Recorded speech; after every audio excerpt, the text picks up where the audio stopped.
Okay, so what I want to do is this today. I want to give a little refresher for everything that we've done. And the continuation will be, we tried all the out of the box models and we found some of them wanting. So before we go and approve these models, we will first look at how you investigate those out of the box models. Because when you run those examples in the tutorial, it's just choosing a selected default. And meanwhile, there are 100,000 different models on the Hugging Face portal. So we'll look at them, we'll investigate one as an example, and then you will be very free to maybe half an hour to investigate on your own what you want. So that's the plan.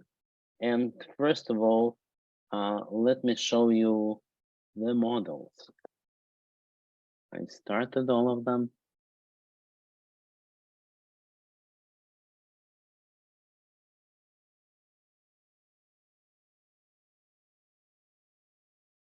Okay.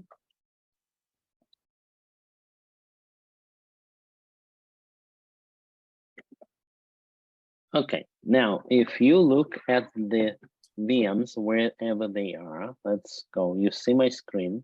So that is the VMs. If you open that, you will see here are the virtual machines. And you will put your name either here, student, or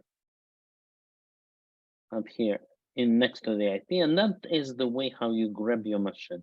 Now let me grab the last one here, so I will be showing stuff on that machine. Okay, so what you need to do first, grab the machine by putting your name there, and secondly, open that machine. Yeah, I see Lola typing, that works. So I'm opening this machine in another tab right here. And it is allowing me the access via plain HTTP. And for the password here, I'm taking the last password because I chose that machine. So it's the last password right here. And in the same way, you will choose your machine and your password, and you will be able to log in like this.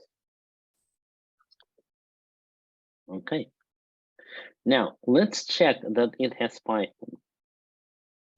Well, if you spell it right, then it will have the Python. Okay, yes, it does, the latest. Now, these machines are prepared and they will have Hugging Face. I can say import from Hugging Face. Right? I think from, if I mean specific something, but input Hugging Face. Probably not Hugging Face, but look, I forgot what it is. But in any case, that's working. But when you input real text, it will, to start with, it will download models in the background. You won't see it, but it will wait maybe for a minute. That shouldn't stop you. And now you should all be able to get the machines. I only see one person grabbing the machine.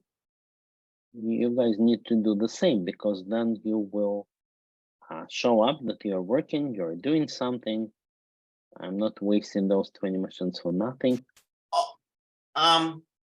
Just for today, I'm going to hold back. I'm going to do the machines later on this week when I get the recording. The reason why I'm really not feeling well. Oh, feel better. That's what I wish you. Okay, in any case, we'll continue. Let's do something out of our exercise. But before we do anything, and I only see two people who really even entered the area in Google, so I will type it again. I will say, here are your virtual machines. Chat VMs. Here's the link. So if you click on that link, you will be able to open and grab your machine. Okay, that's step number one. Step number two, well, let's look at how did we do summarization. That was in the slides, but that was also in the labs. So let us open the labs. Okay, and I see that more people are opening this link. All right, so that was here.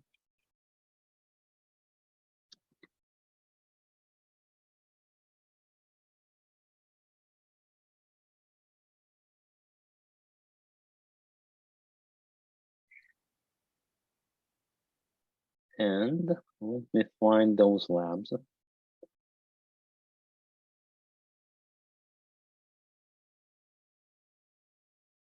There they are. They are public. You can have them anytime for now. And I'm giving that to you on the chat again. Here's our chat. These are the labs.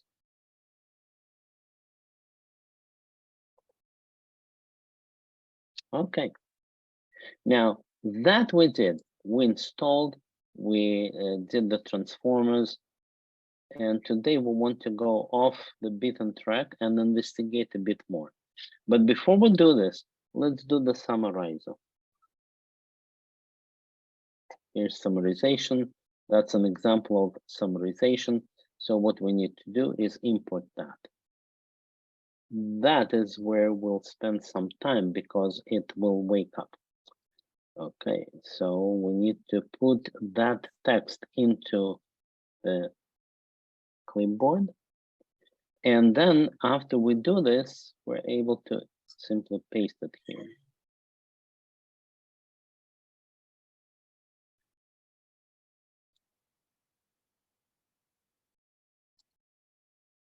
Okay, that will take time. So it will take time for you. And while I'll talk, but that will only take time the very first time I call it. After that, it will already download everything that it needs. That's the first step. Okay, are we all good on that? Now I allowed you to chat, so if I could go to chat and I see if somebody doesn't want to talk but they want to chat, I will see that. So I'm talking while it's doing this because it's taking a little time. But I want to show you something that you can use now that we are in the fourth session. What you can use is, of course, the Hugging Face itself. And if you go into Hugging Face and find the documentation maybe, or the course, that is the key, the course. Okay, so far I avoided going directly to the course, even though most of the materials are really from the course. But now I'm showing you the secret of that. And from the course, you will have the link on how you can run all of that without virtual machines. So let us look at how the transformers work, for example.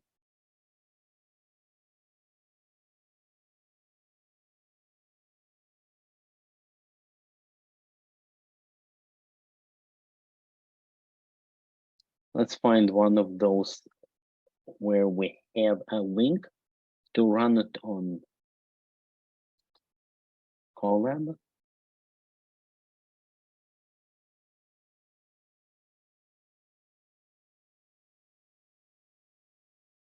That's an example, okay?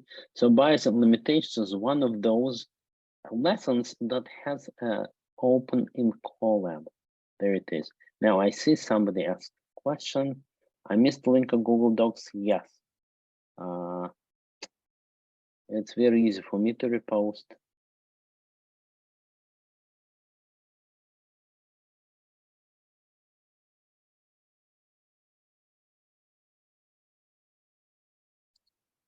That's the easiest. That's the one that you need. There you are. That's complete. You're very welcome. Okay. So what I wanted to show is that, yes, I prepare you the machines that are pretty powerful machines, but you can get them immediately for free out of this link. So let us do this. Let's open it on Colab. And I will tell you, first of all, what happens when you do this. It opens this code all to run in Colab. What is Colab? That is Google environment where you can run Python notebooks. And that is connected to your account. So you must be logged in to Google. And I'm checking that I'm logged in here as my personal account. It will store all of that in my personal account. If you then, after you open it here in Colab, if you then go to your own account right here, that's my own personal account. And if you open the drive, you will find that that is the integration, and it actually is using your Google Drive provided by Google itself. So that's here, it says Colab Google Notebooks. And here are all of the notebooks that I've been running. So that's where it really stores them, because for all that magic, it needs a space to run. From then on, you can run it. Let's do this. Yes, this notebook is not authorized by Google. So now it imports it. That import will be very fast because it's already woke up and it is already running in Colab. So that's pretty much what it's doing in this screen that I left to run. And it shows you something. That's why you don't get bored by watching it. You see something going on. But in the end, it's done. And so we can import from pipeline, and then we can do something. That is the class that illustrates the bias with the very simple idea that artificial intelligence learns from the data you give it, and if that data is politically incorrect, then the answer will be politically incorrect. But it works. That's all I wanted to show. So now you don't really have to run it on your machines, but I teach you how to run it on your machines or on virtual machines because there's too much magic here. If you then need to set it up somewhere else, for example, if you need to integrate it with something else, then that won't work because you cannot integrate Colab with something else. But in any case, it says, as an example of bias, a carpenter can be a lawyer, farmer, businessman, a doctor, but the nurse can be a maid, teacher, waitress, or prostitute.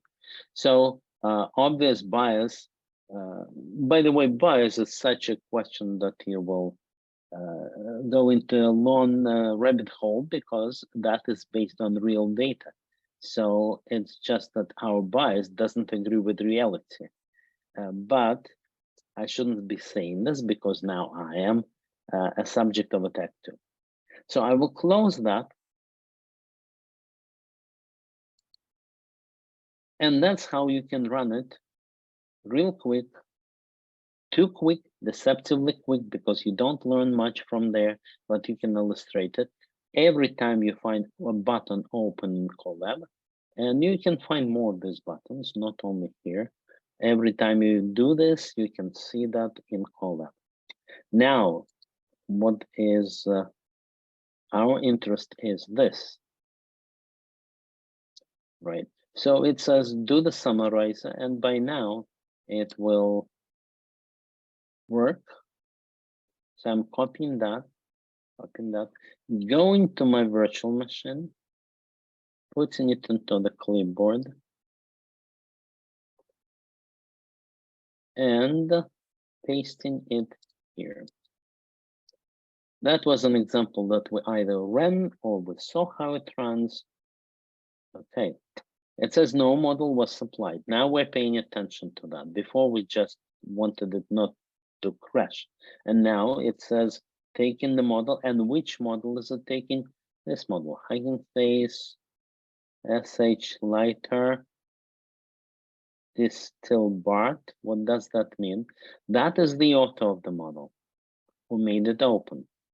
And Bart is one of the popular models, BERT and BART, and Distilled, and so on. So there is an explanation of that. I'll show you how we look at this explanation. That's later on. But let us finish the lab so it will be a bit more fun. That was our lab. Now I need to copy all of that and observe the result. So that is a summarizer. That's how all pipelines are constructed. You tell it what kind of summarization you want and what kind of a task in general do you want from your pipeline, which is the major actor. Here you can mention which model you want, and if you don't mention, then it will choose the default model, which is not recommended in production because that changes. And we're copying all of that, going to my machine, and putting this in my clipboard, then copying all of that. Well, I probably didn't have to copy. If I paste it here, it will probably paste that complete text. Yes, warning me that it's many lines. Okay, that's running, trying to summarize this text and make it very short. Let's see, it made it reasonably short, and you see America has changed dramatically. You would expect that it's talking about not enough engineers in the United States, software engineers. Not much summarization, but at least it made it shorter. Well, but we're not happy about this. That's what we're coming to. We see what it did. We see that it's not perfect. So my question is today, how are we summarizing this and then investigating and maybe choosing another model? So the way we do it is by going back to Hugging Face. And I think that by now you know that Hugging Face it doesn't do what Google wanted to do. They wanted to democratize machine learning, and I don't think they by themselves succeeded. My personal explanation is because Google is a company of engineers, super smart engineers, and not normal people. So they cannot teach normal people, and that required talking down to people to understand. In other words, Hugging Face does it. Hugging Face created a website. Let's open it again. I probably lost my tab here. Now, we looked at it superficially. Now we'll look a bit more in detail. That is what it has, models.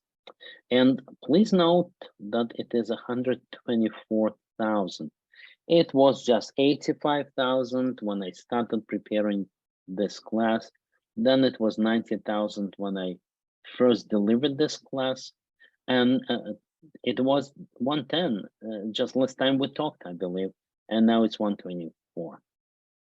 That shows how popular that is. So definitely the only one like that, even though all of the news are talking about another company, GPT, and most people write articles what it can do, which have no relation to reality. I was just looking at what GPT can do for lawyers, and then he imagined that anything that he needs it will do. Well, it would require a lot of work from you guys to implement it, because it's not a human. And besides, what he listed was a superhuman who knows specific tasks. No, it doesn't do it and probably won't do it until you train it and fine tune it. And that's later on. So you fine tune the model. I will show you. We have about 5 more sessions planned. So I'll show you in a session, maybe 2-3 sessions from now, how do you make your model more precise when you don't like it. Today, what I'm doing is how do I choose a better model? That is what I'm doing today. So we saw how it works, but we want to see why is it that we don't quite like it. And in general, how can I investigate models? So today we're interested in summarization. I click on summarization and I find 733 models.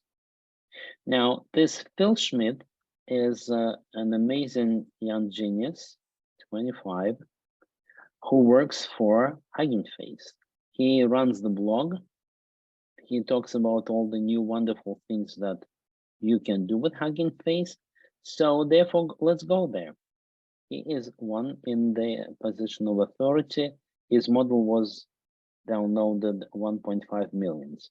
Now, that happens every time you run it, because our trick is that we mention it in our code, and then it's automatically downloaded from Hugging Face. So that's really how many times it ran, not how many times people looked at it. It could be 100, could be 1,000 developers in the world, but if they run it 1,000 times, that will be the number.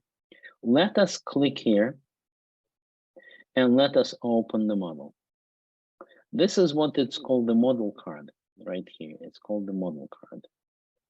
And that will tell you what it is for, what was it trained on, and it will allow you to try it. That's what we're coming to. How practical is that? So let's look. First, a warning, it says if you want to use the model, you shouldn't use it. You shouldn't use this one because it's outdated. You should use this one. Now, if you click here, you will see that it maybe is a better model, but it doesn't have a completely filled out model card. So we'll have to come here and we'll have to use this model card because it has all the information, and then maybe you will have to use for real codes in this model, and not here it says try this other model, which we will not do today because we want a complete investigation rather than production code, which tells you right away that even in the Hugging Face world, not everything is perfect, not everything is complete. We are talking about the absolute leading edge. Now, most important here, it says, Jeff, can I train a transformer model on Amazon SageMaker? And of course you can. That, by the way, is Philip, that same Philip who is Phil Schmidt. So he answers, yes, you can. And we need to see, can we summarize this dialog? That would be very nice. And I will tell you what I will do with it later. But now let's click on summarize. Now, this is cached. It didn't work that fast. It says scalable CPU cached.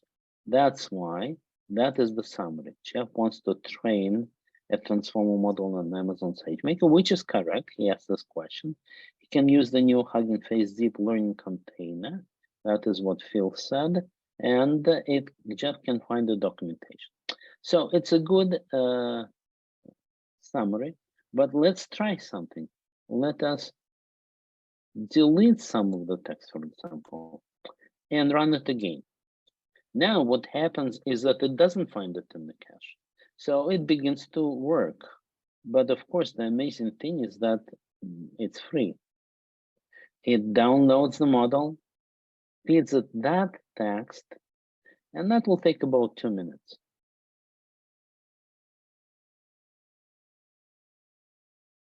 Now, the reason that works for me is probably because I'm logged in. And in my case, I think I even paid $8 throughout the last 3 months because I store a couple models here. So if you don't see that, that's because you're not logged in. You would create your account. Now, it created a summary. What I was interested in is not how good it works, but the fact that, yes, it is computing and it's putting it into cache. So if I run it again, it will give me the same result. Well, let us go and let's give it that summary. Okay. We said that is the summarization. So let's try to copy this text and see what it does with it. Here we are. We're putting this text here. Complaints about not enough engineers in America, and let it run. Again, it runs, downloads the model, computes. So meanwhile, we can look at some other chats. Yes, thank you very much for coming, William. And you will get an email, you will get a recording. Meanwhile, it is finished computing. And I think it basically says what our text said when we run it. So that is how you can quickly run it. And that is enough to investigate how good or how bad the model is. We're not improving the model yet, but we can already investigate different models, and maybe we'll find something out of the box which works better for us. But let's investigate what else. What else do we have on this page of Hugging Face? Well, what else is all the explanations and the documentation? What if you want to run it on Amazon SageMaker, where it will run as Lambda? So it's really running on Lambda, but since Amazon's brand of AI is SageMaker, then it is called this way. So you can look at how you implement it. And Lambda is the best implementation for that use case because it should be a powerful machine, but you don't need it all the time. Also, if you really are serious about putting that into your application, then you need the scalability, and Lambda gives you scalability. Then you get the example notebook, additional documentation, and here on the left you have usage. So I can take that code. Let's do that. Let's take that code. And let's look at that code one step at a time, because we at least need to understand what we're doing or try to understand. So here it is.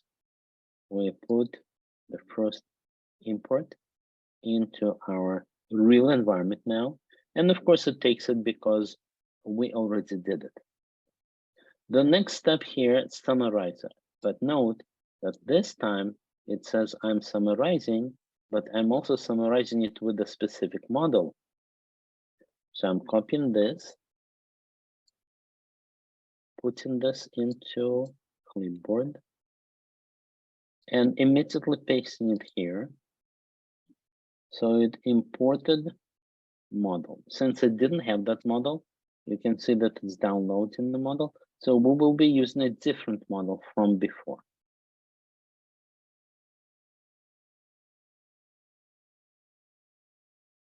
Okay.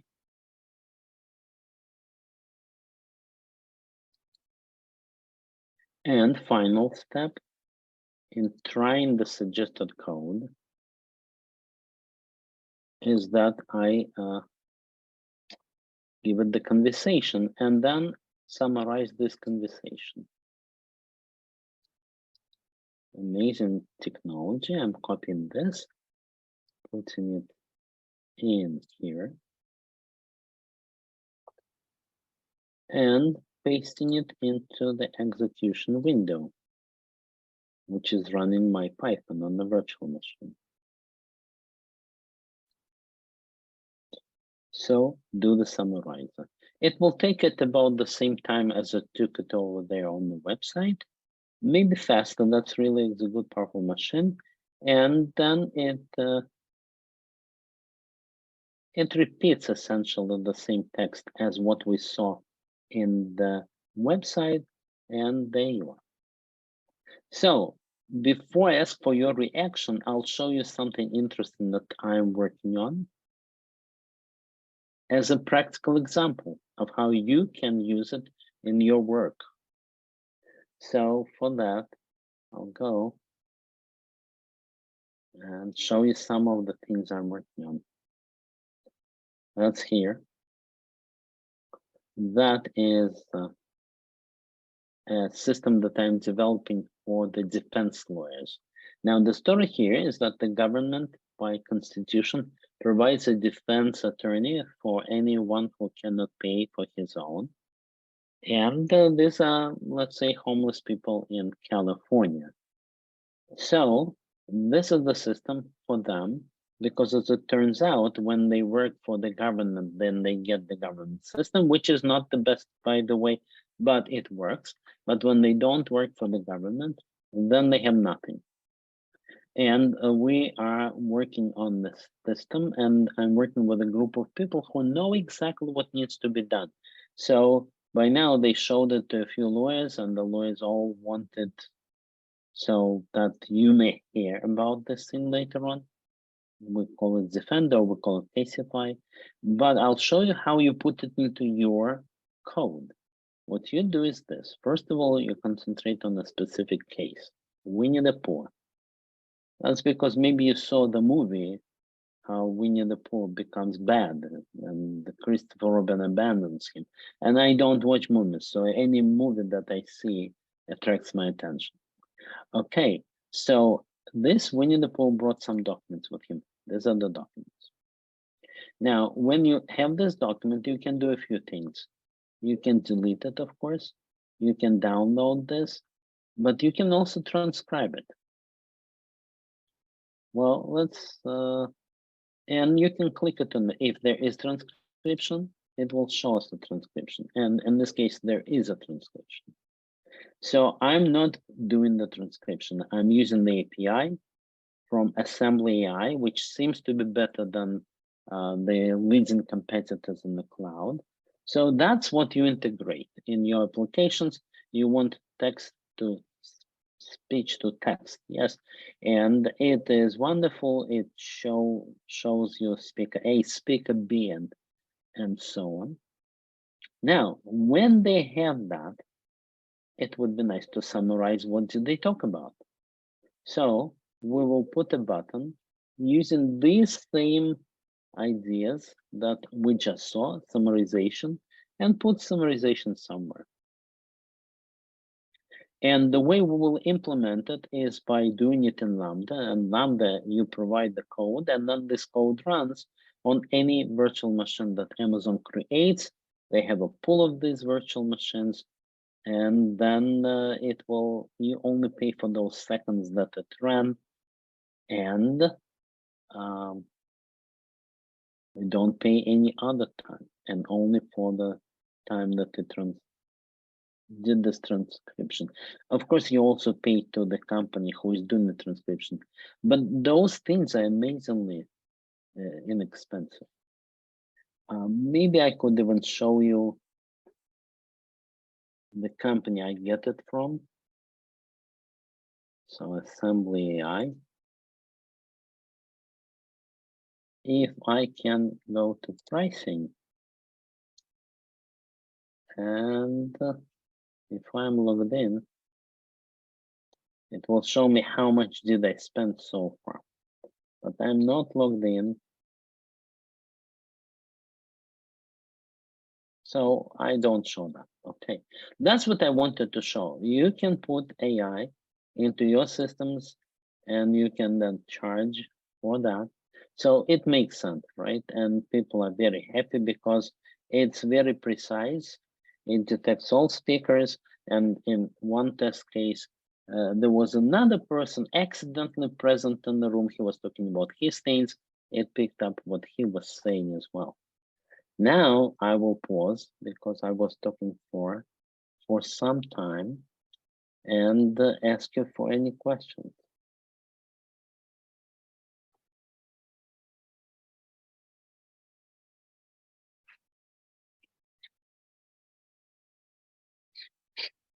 What you should be able to get out of this session today is, if your model doesn't perform, how do I investigate it? And the answer is that you find out which model did you use. I investigated the first that came up, and I showed you how you investigated. You investigated by using the hosted interface API, where you put your text, click on compute, and it does summarize it to the result. That's what you do. Then the next thing that you do is you go to an example of usage and verify that this code, if you paste it into Python, where you have Hugging Face installed, then it will actually work and it will give you those results. That means that as long as you have Python installed with Hugging Face on your computer, you can use this capability. And then for the next session, probably, or a little later, if then it still doesn't work, then you want to really improve it by giving it some predefined questions and answers. And that will be additional training that will go and save itself here. I'm closing all of the things that we don't need. Let's say I go to my models. So I save those models. I followed the tutorial on how to do that. And now I can use these models. By the way, I don't know if that is private or public, but definitely you can make it either private or public. And in that case, you can keep developing your machine learning models here using Hugging Face, and nobody knows. Just as you do it with GitHub, you can have private repositories or public repositories. Okay, it seems like nobody wants to say anything. I asked about the questions. We covered, because you didn't ask any questions, we didn't spend the time on answering them. So we covered, more or less, we covered what we want to do. Okay, you will get the recording of that. I showed you how you can run. I showed you how you can click and get exactly to the Colab. I also showed you how you can run it straight on Hugging Face for free and investigate the models. So you don't need my machines. So with your permission, I will turn them off about 15 minutes from now. And I think the mission accomplished. What do you think? Okay. So questions are welcome. As always, you can email the questions. You will get an email which will tell you what's next. You will also have there a recording, this recording. And thank you very much, everybody. I do have one quick question.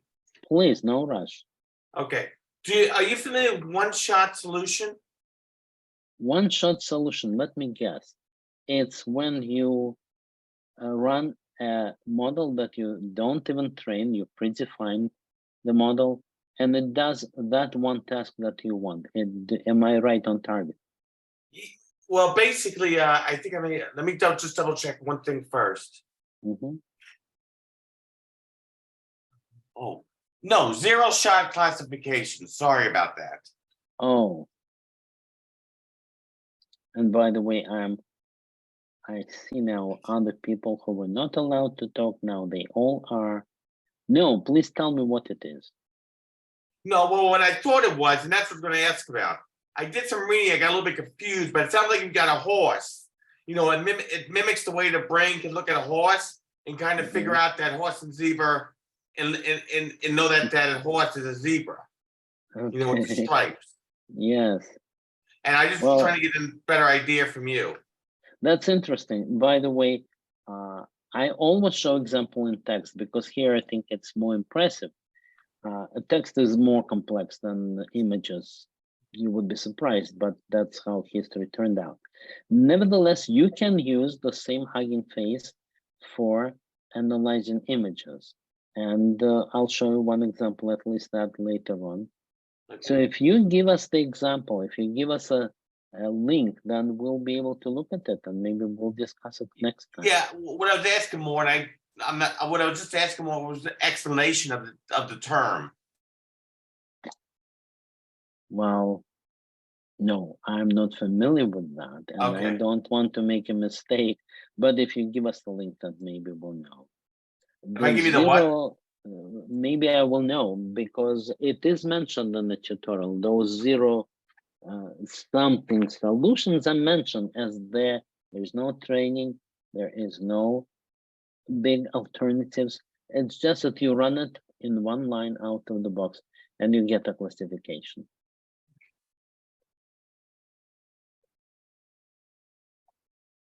Okay, Charles. All right, Yep. so everybody be well, right? I hope to see you in the next session. And until next Friday. Have a good weekend. And thank you, you too.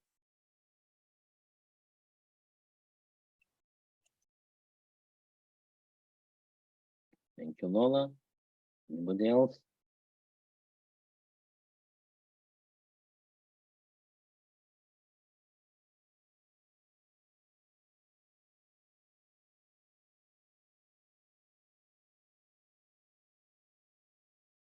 I see the people are still here. That's wonderful. But we're saying goodbye for now.